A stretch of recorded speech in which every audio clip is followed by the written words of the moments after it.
Assalamualaikum teman-teman semuanya. Kami dari kelompok 5, Jeffrey, Noni, Rani, Reni, Sisi, dan Sigit. Di sini kami akan menjelaskan tentang perbuatan pencurian. Pengertian pencurian. Pencurian dalam hukum pidana Islam adalah pengambilan harta orang lain dengan sembunyi-sembunyi yang dilakukan oleh orang yang tidak dipercayai menjaga barang tersebut. Dasar hukum tindak pidana pencurian. Seperti halnya dengan hukum pidana positif, hukum pidana Islam juga mengatur mengenai tindak pidana pencurian atau jarimah syarikah dan mempunyai dasar hukum yang tidak bisa diganggu atau diubah karena jarimah syarikah merupakan jarimah yang termasuk dalam jarimah hudud.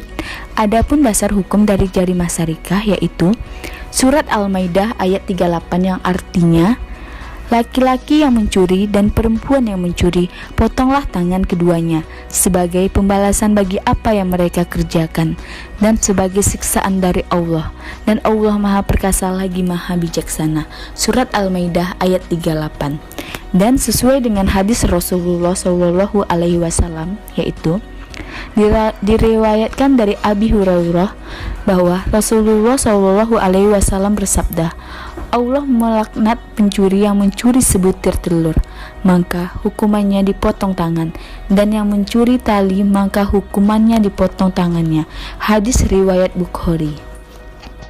Di antara syarat yang harus dipenuhi dalam kriteria pencurian, hukuman potong tangan yang berkaitan dengan barang yang dicuri antara lain. Yang pertama, pencurian dilakukan dari tempat penyimpanan atau yang terjaga. Ibnu Munzir rahimahullah berkata, mereka sepakat bahwa potong tangan diberlakukan kepada orang yang mencuri dari tempat penyimpanan. Yang dimaksud tempat penyimpanan atau yang terjaga di sini adalah tempat penunjang yang dapat menjaga harta yang dimaksudkan dengan aman. Misalnya, rumah yang terkunci, lemari, atau toko yang ditutup dan semisalnya. Al-Hirzu atau tempat simpanan adalah yang dianggap masyarakat sebagai tempat penyimpanan harta tersebut, seperti lumbung untuk menyimpan gabah, kandang untuk menyimpan binatang, dan keranjang untuk menyimpan buah-buahan. Tempat ini berbeda antar daerah atau negara, satu dengan yang lainnya. Disesuaikan dengan bentuk barang, tempat yang biasa digunakan untuk penyimpanan. Bila pencuri yang dilakukan bukan pada tempat yang terjaga, seperti uang yang diletakkan di depan pintu, maka pelaku tidak sampai terkena hukuman potong tangan. Yang kedua, harta yang dicuri adalah harta yang terhormat, punya pemiliknya atau wakilnya.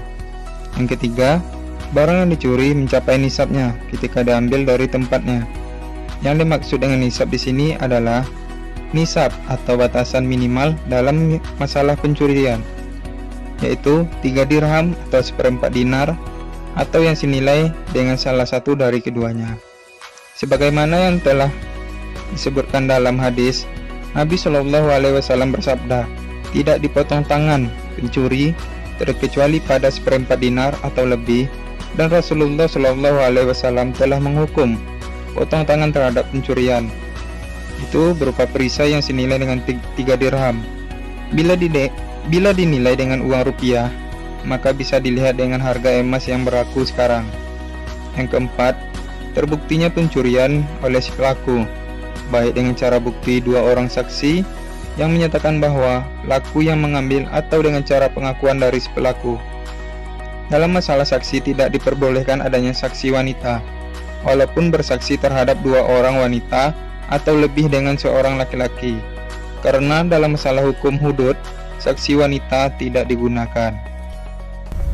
Tujuan hukum pidana Islam pada umumnya adalah menegakkan keadilan berdasarkan kemauan pencipta manusia, sehingga terwujud ketertiban dan ketentraman masyarakat. Namun, bila tujuan hukum Islam dilihat dari ketetapan hukum yang dibuat oleh Allah Subhanahu wa Ta'ala dan Nabi Muhammad, baik yang termuat di dalam Al-Quran maupun Al-Hadis, yaitu untuk kebahagiaan hidup manusia di dunia dan akhirat kelak, dengan jalan mengambil segala yang bermanfaat dan mencegah serta menolak segala yang tidak berguna kepada kehidupan manusia. Dengan kata lain, tujuan hukum Islam adalah kemaslahatan hidup manusia baik jasmani maupun rohani individu dan masyarakat. Sekian penjelasan dari kelompok kami, dan kami ucapkan terima kasih kepada Ibu Dr. Heni Susanti SHMH selaku dosen pengampu hukum pidana Islam, dan kami mohon maaf apabila ada kata-kata yang salah dalam penjelasan materi kami, dan kami akhiri, wassalamualaikum warahmatullahi wabarakatuh.